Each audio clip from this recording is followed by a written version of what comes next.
Assalamualaikum warahmatullahi wabarakatuh. Alhamdulillah, syukur pada Allah, hari ini kita masih berikan nikmat iman, nikmat Islam, ihsan, sehat walafiat, sehingga kita masih bisa bertemu, bertatap muka. Tadi menggunakan Google Meet, dan hari ini yang belum bisa memakai Google Meet, kita bisa sharing bersama menggunakan materi hari ini, yaitu tentang fikih kelas 4 bab khitan atau sunat ya. Kita akan belajar bersama tentang apa itu pengertian khitan. Secara bahasa, khitan berasal dari bahasa Arab khotana, yang artinya adalah memotong. Secara istilah, artinya khitan adalah memotong kulit yang menutupi ujung kemaluan atau kulfah ya namanya, ujung kemaluan itu. Kenapa kita berkhitan? Apa tujuannya? Agar bersih dari kotoran dan suci dari najis. Nah, kita akan belajar bersama tentang sejarah berkhitan. Manusia pertama yang berkhitan sesuai dengan hadis riwayat Bukhari Muslim adalah Nabi Ibrahim alaihissalam. Nabi Ibrahim berkhitan pertama kali pada usia 80 tahun dengan menggunakan kapak. Kenapa kapak? Karena zaman dahulu belum ada gunting, pinset, dan sebagainya. Nah, kenapa sudah berumur 80 tahun baru dikhitan? Karena pada saat itu adalah awal mula disyariatkannya untuk berkhitan. Akan tetapi, dalam sejarah literatur lain mengatakan bahwa Nabi Adam alaihissalam adalah manusia pertama yang berkhitan. Dan setelah itu tidak ada lagi yang mengikuti beliau sampai turun syariat pada Nabi Ibrahim alaihissalam untuk berkhitan. Nah, apa alasan kita harus berkhitan? Alasan berkhitan adalah untuk menjaga dari kotoran dan najis. Kenapa? Karena agama Islam mengajarkan kita untuk bersih secara lahir dan batin. Bersih lahir artinya bersih secara badan atau fisik tubuh kita.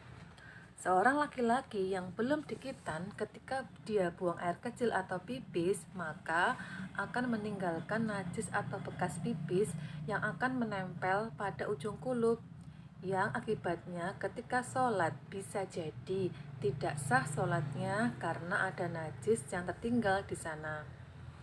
Dan di kesehatan pun, di medis dikatakan bahwa berkhitan itu adalah hal suatu yang baik dan dianjurkan. Kenapa? Karena bisa menghindari dari penyakit kelamin. Karena kalau sudah menumpuk kotoran dalam kulup tadi bisa menyebabkan bengkak, mungkin bernanah, dan menimbulkan penyakit kelamin yang lainnya.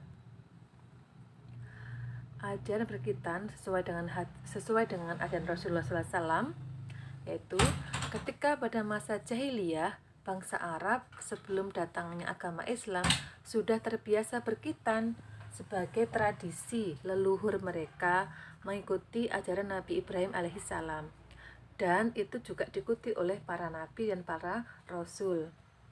Nah, pada masa Islam, Rasulullah melakukan khitan pada kedua cucunya, yaitu Hasan dan Husain, pada waktu mereka berusia 7 hari.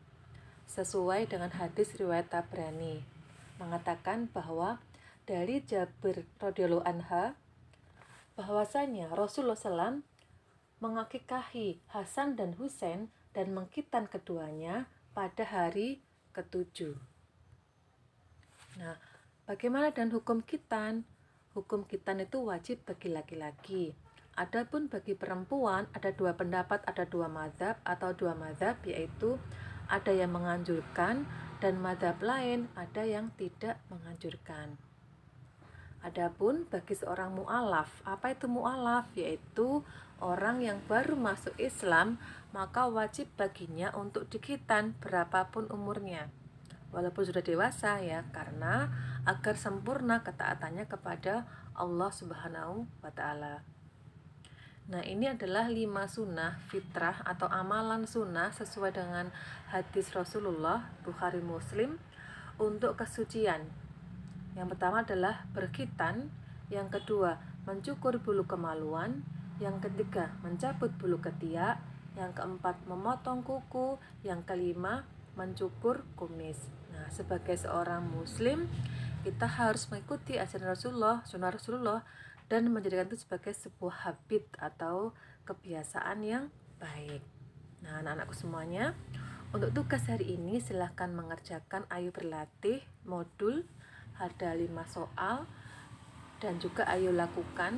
Di sana ada di halaman 8 di modul kalian. Tugas dikerjakan di buku tulis atau binder, tulis dengan rapi, dikumpulkan jika sudah tatap muka atau nanti ada instruksi untuk mengumpulkan ke sekolah, nanti bisa mengumpulkan bersama-sama ya. Selamat mengerjakan, jangan lupa sholatnya di awal waktu, ngaji, tilawahnya dibaguskan, ibadah sholat-sholat yang lainnya juga dilaksanakan. Demikian, tetap semangat. Wassalamualaikum warahmatullahi wabarakatuh.